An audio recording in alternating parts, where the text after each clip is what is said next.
Now, ESPN 760 on WPTV News Channel 5. How old are you, Sackett, in dog years, out of curiosity? 7 times. Too many to count. 283, I think. Okay, here's our pit bull, Evan Cohen. Monday Night Football tonight, high school style, as several area teams battled it out for spots in the playoffs. There were two different three-way ties that needed to be played out to find out which team would advance as the 2 seed in their district. One at John I. Leonard for 12-5A and one at Cardinal Newman for 7-2B. Now the rules. The two teams with the worst overall records face off in a one-quarter game, while the team with the best overall record gets a bye and plays the winner. The winner of that game gets the playoff berth. Got it?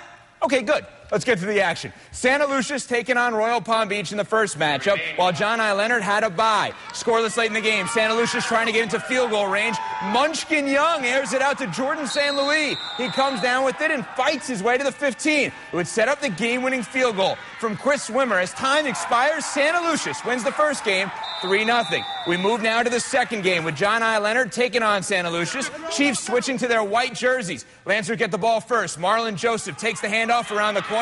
He brings this one all the way down to the Chiefs' 1-yard line. And on the very next play, Travis Lee would finish it off. He plunges in on the QB sneak.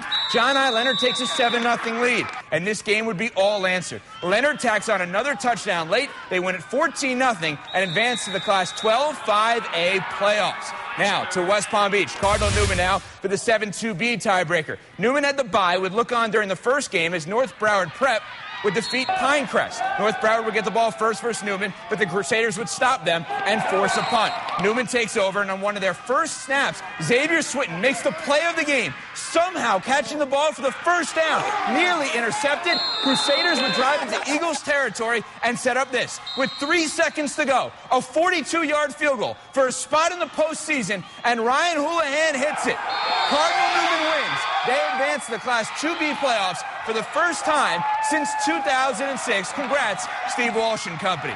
Well, one of the biggest headlines in the NFL this weekend was Baltimore Ravens running back LaRon McClain allegedly spitting in Dolphins linebacker Channing Crowder's face during their game yesterday. Crowder's teammate Devon Best made an appearance at the PNC branch in Lantana tonight, where he signed autographs, took pictures with fans, and even weighed in on Spitgate.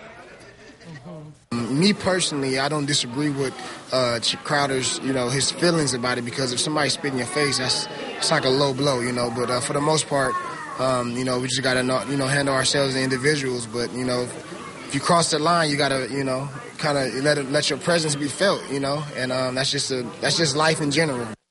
College hoops, FAU hosted Lynn in their second preseason matchup of the young season tonight in Boca. FAU fell in their first game against Northwood last week, but would rebound tonight against another solid area college hoops team, defeating Lynn 81-61. Lynn's season, though, looks bright. 4 returning starters from a year ago. Both teams' regular seasons tip off this coming weekend. So what a night tonight. As busy as you're going to get on a Monday night. Exactly. 2 big high school games. Congrats to John I. Leonard, and congrats to Cardinal Newman. Steve Walsh, maybe the coach of the year. He's done an outstanding job with Cardinal Newman. Good job. I'm 455 You're years calculating? He years. did the math during my sports report. Fight He him. did He the deserved math. it for that comment. You pit bull. Shake up. Back in a That's moment. Right. You can listen to Evan Cohen weekdays from 4 to 6 p.m. on ESPN 760.